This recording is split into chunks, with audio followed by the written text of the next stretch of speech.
So in this example we have 1 minus sine t squared divided by cosine squared t equals to 1 minus sine t divided by 1 plus sine t.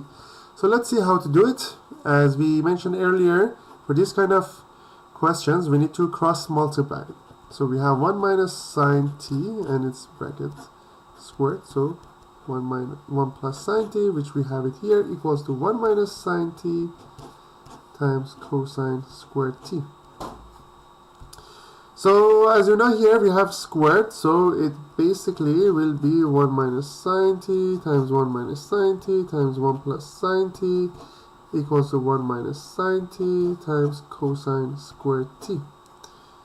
So these two can cancel out because we have both of them on the two sides of the equation.